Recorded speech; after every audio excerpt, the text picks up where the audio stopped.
नमस्कार। समसामयिक विषयों पर आपकी पसंदीदा कार्यक्रम विशेष में आपका स्वागत है। आपके साथ मैं हूं घनश्याम उपाध्याय। आतंक, दहशतगर्दी और मौत का पर्याय, मासूमों के खून की होली खेलने वाला खूंखार और जल्लाद आईएस का आतंकी सरगना अबू बकर अल बगदादी को हमेशा के लिए मौत की नींद सुला दिया गया है।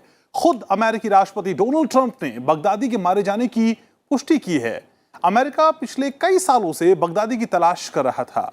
बगदादी को जिंदा या मुर्दा पकड़ना अमेरिका के लिए राष्ट्रीय सुरक्षा से जुड़ा एक बड़ा लक्ष्य बन गया था, जिसे अमेरिका किसी भी कीमत पर हासिल करना चाहता था। जिस आतंकी संगठन आईएस के दहशतगर्दों ने सीरिया को बर्बाद कर दिया, जिस आतंकी संगठन के बदमाशों ने इराक को तबाह कर दिया, जिन हैवान आतंकियों ने दुनिया में हजारों लोगों का खौफनाक कत्लेआम किया, दुनिया के इस सबसे क्रूर आतंकी संगठन आईएस का अबू अल बकर बगदादी संस्थापक था। बगदादी पहले इराक में अल-कायदा में शामिल हुआ, उसके बाद इस्लामिक स्टेट और अन्य इस्लामी समूहों के साथ विलय करके उसका नाम आईएस रखकर 2014 में खुद को उसका खलीफा घोषित कर दिया। हालांकि उसके बाद पश्चिमी देशों की अगुवाई में इराकी और सीरियाई फौजों ने इस आतंकी संगठन की जड़ों को लगातार कमजोर किया और मार्च 2019 आते आते उसके कब्जे वाले आखिरी इलाके को भी मुक्त करा लिया गया। इसके बाद आईएस का लगभग खात्मा ही हो गया और अब बगदादी का मारा जाना इसके ताबूत में आखिरी कील के समान है। विशेष में आज बात करेंगे कि दुनिया के सबसे खूंखार संगठन आईएस की, बताएंगे कि कैसे अमेरिका ने आईएस के सरगना बगदादी की मौत के ऑपरेशन को अंजाम तक पहुंचाया। शुरुआत करते हैं आज का विशेष।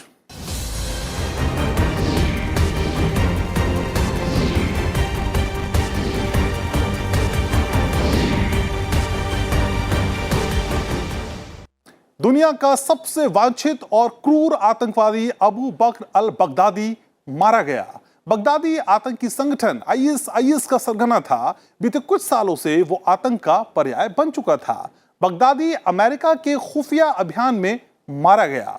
शनिवार को उत्तर पूर्वी सीरिया में अमेरिकी विशेष बलों ने खास अभियान चलाकर बगदादी का अंत कर दिया। बगदादी ने हमले के दौरान एक आत्मघाती जैकेट में विस्फोट कर खुद को उड़ा लिया। खुद अमेरिकी राष्ट्रपति डोनाल्ड ट्रंप ने उसके मारे जाने का ऐलान किया।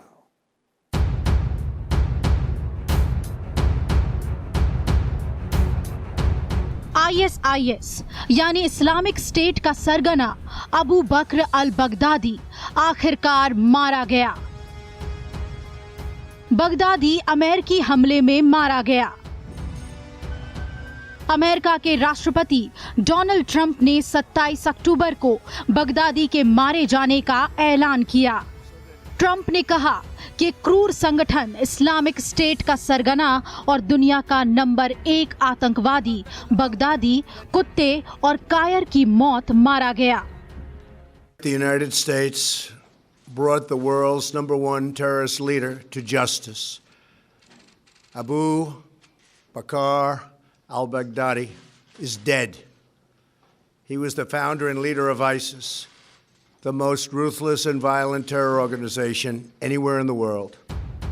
अमेरिकी राष्ट्रपति ने व्हाइट हाउस में संवाददाता सम्मेलन के दौरान बगदादी की मौत की पुष्टि करते हुए कहा कि आईएस का सरगना अपने जीवन के अंतिम क्षणों में रोया, चीखा चिल्लाया और फिर अपने 3 बच्चों की हत्या कर खुद को बम से उड़ा लिया। ट्रंप ने कहा कि अमेरिका के विशेष अभियान बलों ने रात के समय साहसिक और जोखिम भरे अभियान को शानदार ढंग से अंजाम दिया। उन्होंने कहा कि अभियान में एक भी अमेरिकी सैनिक हताहत नहीं हुआ, लेकिन बगदादी के कई समर्थक मारे गए। उन्होंने कहा कि उसके पास से बेहद संवेदनशील सामग्री और जानकारी मिली है। The only ones remaining were Baghdadi in the tunnel, and he had dragged 3 of his young children with him. They were led to certain death. He reached the end of the tunnel as our dogs chased him down. He ignited his vest, killing himself and the 3 children. His body was mutilated by the blast. The tunnel had caved in on it in addition. But test results gave certain immediate and totally positive identification. It was him. अमेरिकी राष्ट्रपति Trump ने कहा कि Baghdadi ISIS का संस्थापक था, जो दुनिया का सबसे क्रूर और हिंसक आतंकी संगठन है। अमेरिका कई वर्षों से बगदादी की तलाश कर रहा था। बगदादी को पकड़ना या मारना अमेरिकी प्रशासन की राष्ट्रीय सुरक्षा की सर्वोच्च प्राथमिकता रही। The United States has been searching for Baghdadi for many years. Capturing or killing Baghdadi has been the top national security priority of my administration. U.S. Special Operations Forces executed a dangerous and daring nighttime raid in northwestern Syria and accomplished their mission in grand style. Trump ने Baghdadi के मारे जाने से जुड़ी अमेरिकी कार्रवाई को उपराष्ट्रपति माइक पेंस और शीर्ष सैन्य अधिकारियों के साथ व्हाइट हाउस में सीधा प्रसारण देखा।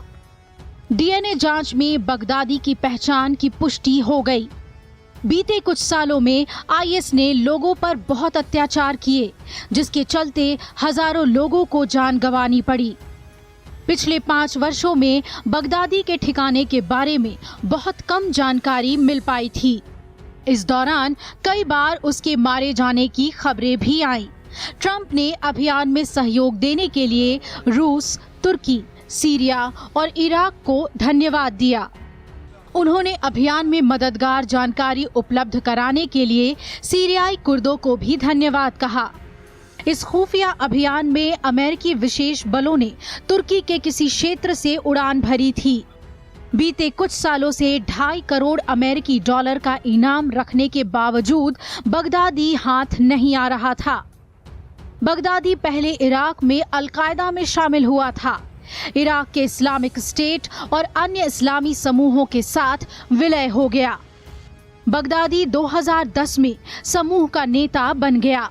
इसके बाद उसने 2013 में समूह का नाम बदलकर ISIL या ISIS किया और 2014 में खुद को उसका खलीफा घोषित कर दिया। Bureau report, Rajya Sabha TV.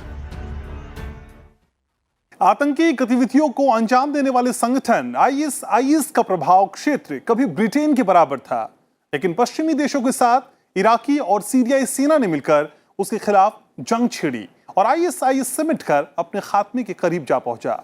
कभी अपने आतंक से दुनिया दहलाने वाला यह आतंकी संगठन आज लगभग समाप्त हो चुका है।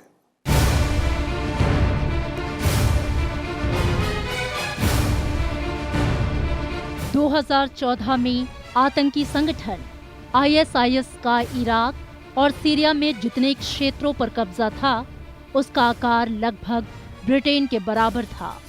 सीरिया में शुरू हुए गृह युद्ध के दौरान आईएसआईएस का फैलाव हुआ, जो जून 2014 में इराक तक जा पहुंचा।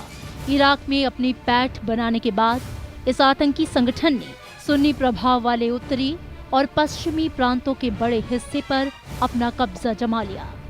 सीरिया और इराक में आईएसआईएस के बढ़ते प्रभाव के पीछे इन देशों में अंदरूनी संघर्ष और कमजोर शासन एक बड़ा कारण रहा।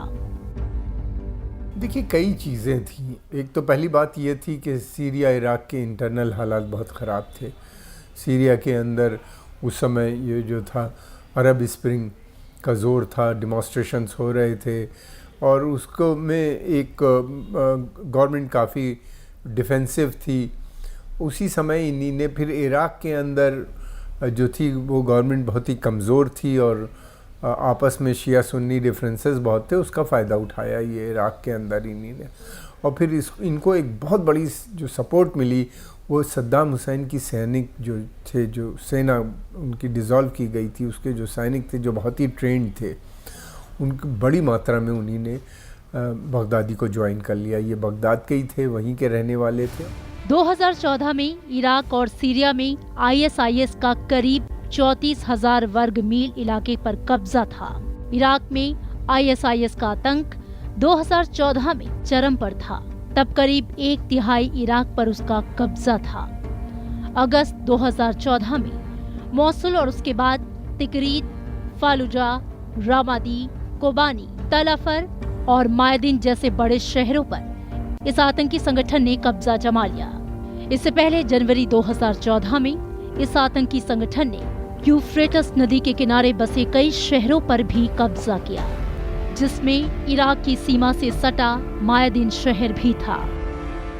मूसल के कब्जे में इनको बहुत बड़ी संख्या में वेपन भी मिल गए, क्योंकि वहाँ पे आर्मरी थी सद्दाम हुसैन के पीरियड की, और फिर वहाँ पे इन्हीं ने जो सेंट्रल बैंक था उसके ऊपर भी इन्हीं ने उसको भी लूट लिया। उसमें इनको मिलियंस ऑफ डॉलर मिले। तेल का भी वहाँ पे निकलता है, तेल के भी भंडार थे, तो वो तेल का भी ट्रेड करने लगे और वहाँ पे इन्हीं ने टैक्सेस भी लगाए। तो इस तरह से इनके पास अथाह पैसा आ गया था जिसका ये इस्तेमाल कर रहे थे। फिर कुछ पड़ोसी देश ऐसे थे जो नहीं चाहते थे कि वहाँ पे शिया हुकूमत रहे, उनका भी टैसिट सपोर्ट इनको हासिल हो गया था। 2014 में सीरिया और इराक के ज्यादातर इलाकों पर कब्जा जमाने के बाद आईएसआईएस के आतंकियों ने जमकर कहर बरपाया, लेकिन पिछले 2-3 सालों में उसे कई हार का सामना करना पड़ा। अक्टूबर 2016 में इराकी सेना ने अमेरिकी सेना और सीरियाई सेना की मदद से आईएसआईएस के आतंकियों के खिलाफ लड़ाई छेड़ी और 2017 आते आते इन आतंकियों का पतन होने लगा। इराकी और सीरियाई सेना ने अमेरिकी सेना, कुर्द लड़ाके और रूसी सेना के साथ मिलकर इराक और सीरिया में इन आतंकियों का खात्मा करना शुरू किया।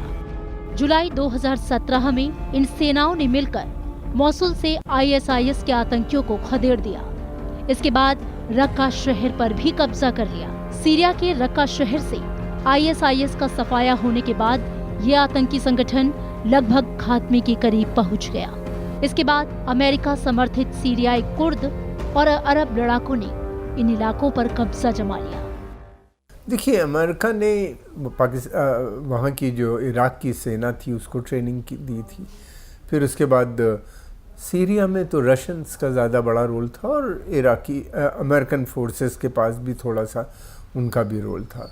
तो सीरिया के अंदर रशियन फोर्सेस, ख़ासतौर से एयर फोर्स ने इनको काफ़ी बड़ी क्षति पहुंचाई है। तो ये एक जॉइंट ऑपरेशन काफ़ी समय से चल रहा था।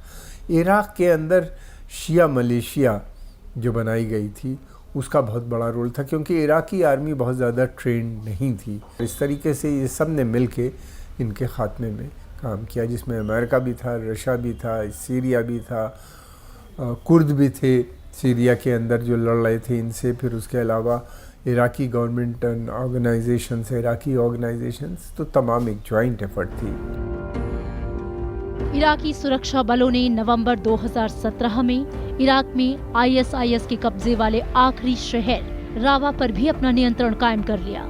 इसी तरह नवंबर 2017 में सीरियाई सेना ने सीरिया में आईएसआईएस के कब्जे वाले शहर देर अल ज़ोर को भी अपने कब्जे में लिया।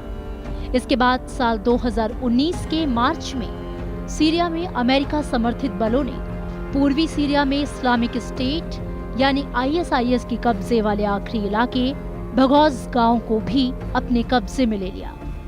इसके साथ ही इराक और सीरिया से आईएसआईएस का सफाया हो गया। कभी सीरिया और इराक को अपने आतंक से दहलाने वाला आतंकी संगठन आईएसआईएस अब दोनों देशों में अपनी जमीन खो चुका है। Bureau report, Rajya Sabha TV. तो दुनिया भर में आतंकी दहशत और हिंसा का पर्याय बन चुके इस्लामिक स्टेट ने पहली बार जून 2014 में अपने शासन की घोषणा की, जिसके बाद आईएस ने मध्य पूर्व के इराक, सीरिया और लीबिया में बड़े इलाके में अपनी समानांतर सत्ता स्थापित की। आइए आपको बताते हैं कि आखिर ये खूंखार संगठन आईएसआईएस कब और कैसे वजूद में आया और इसके मंसूबे क्या थे।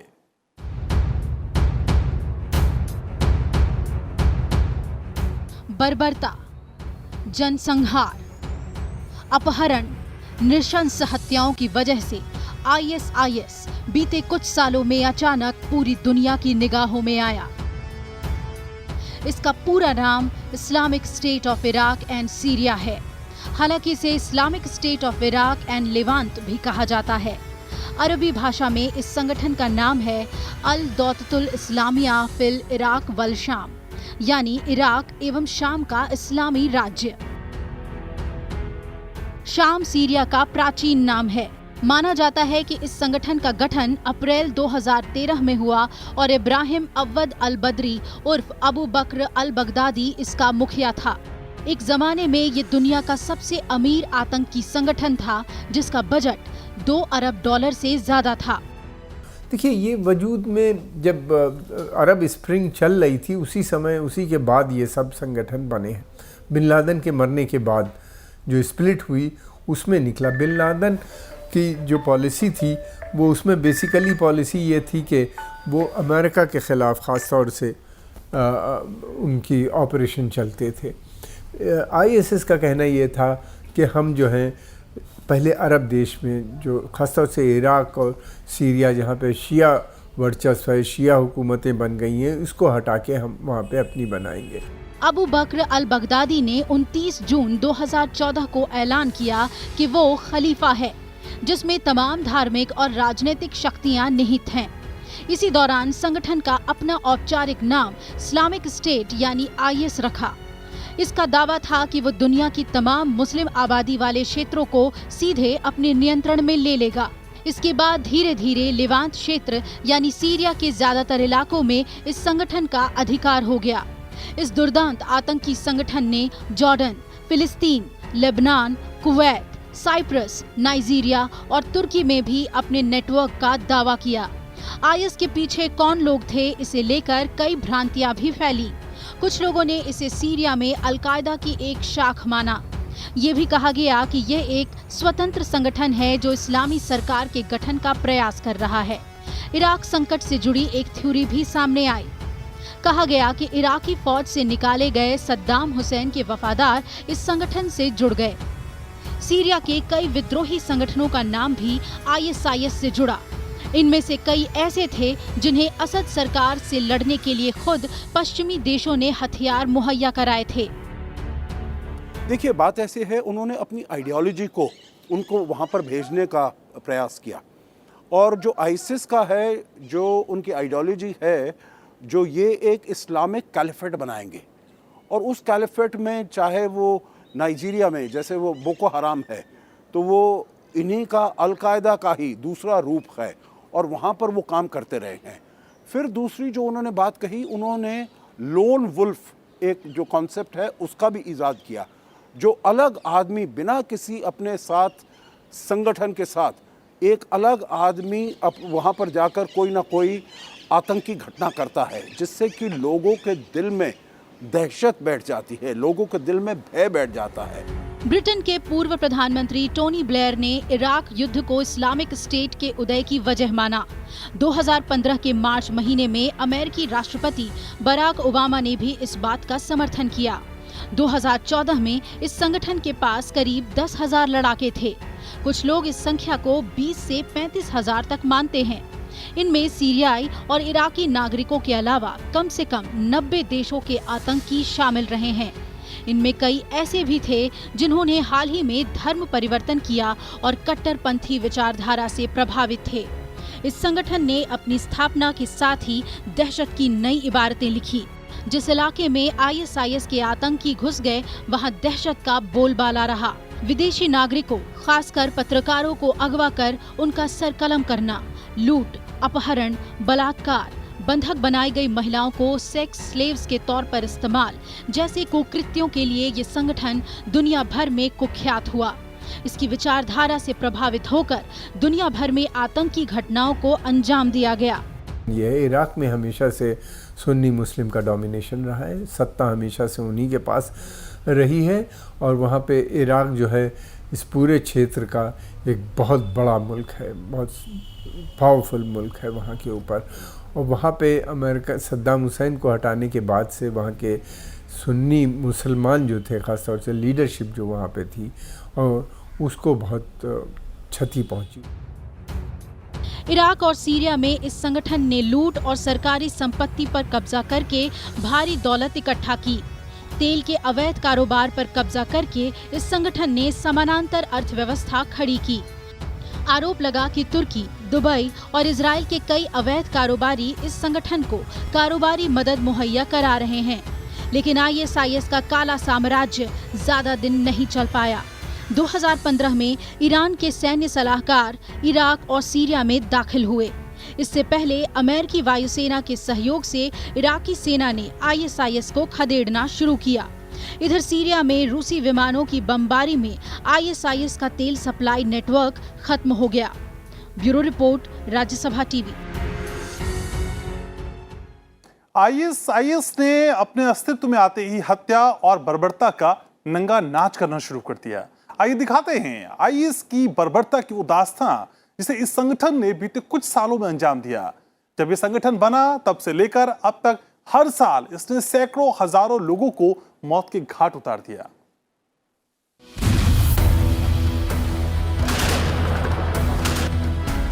जब जहां जी चाहा, इंसानियत के दुश्मनों ने आतंक का कहर बरपाया। 2015 के साल की शुरुआत में ही ISIS ने लीबिया में एक होटल पर हमला कर 8 लोगों की हत्या कर दी।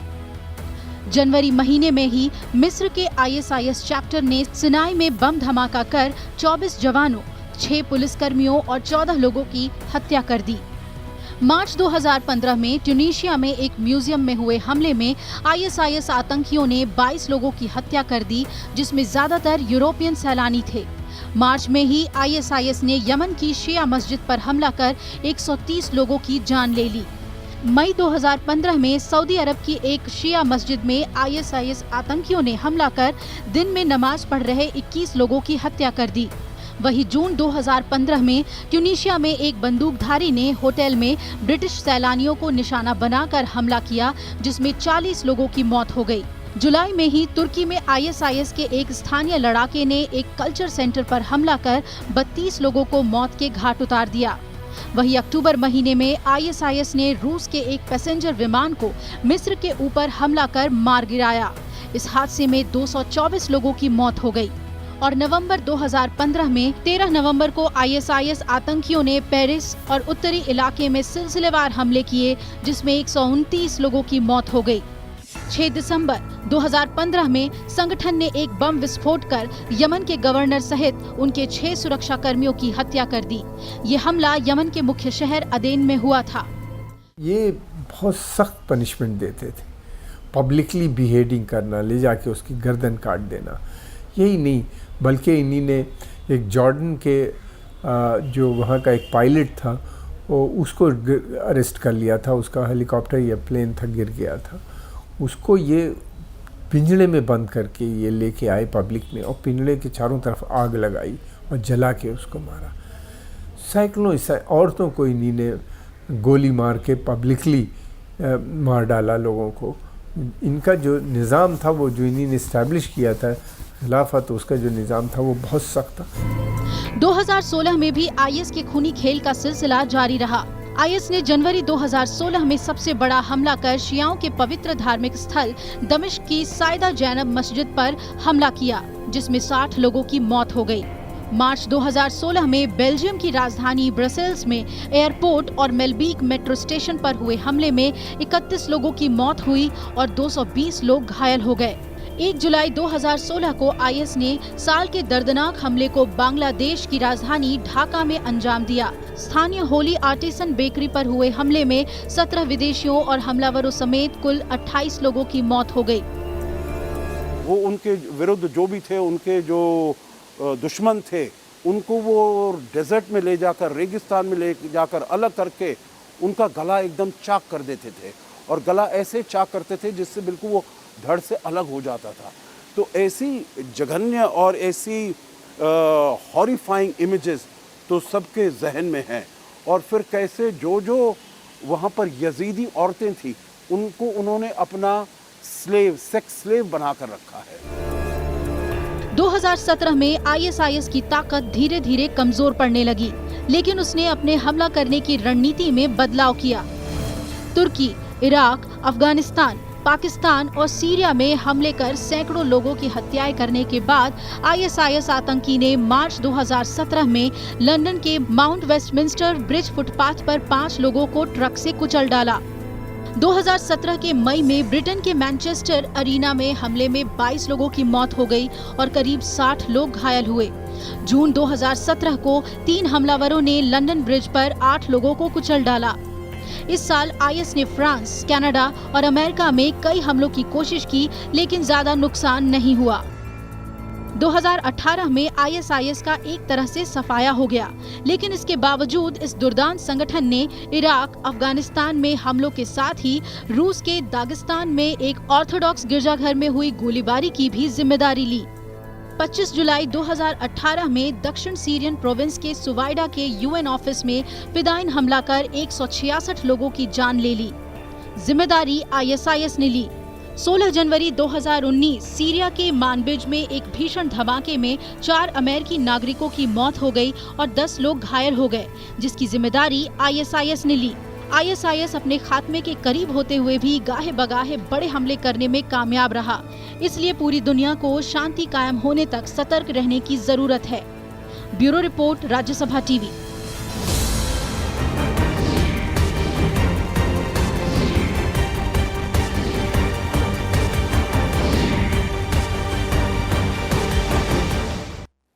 आज के विशेष में इतना ही। उम्मीद है आपको विशेष का ये अंक पसंद आया होगा।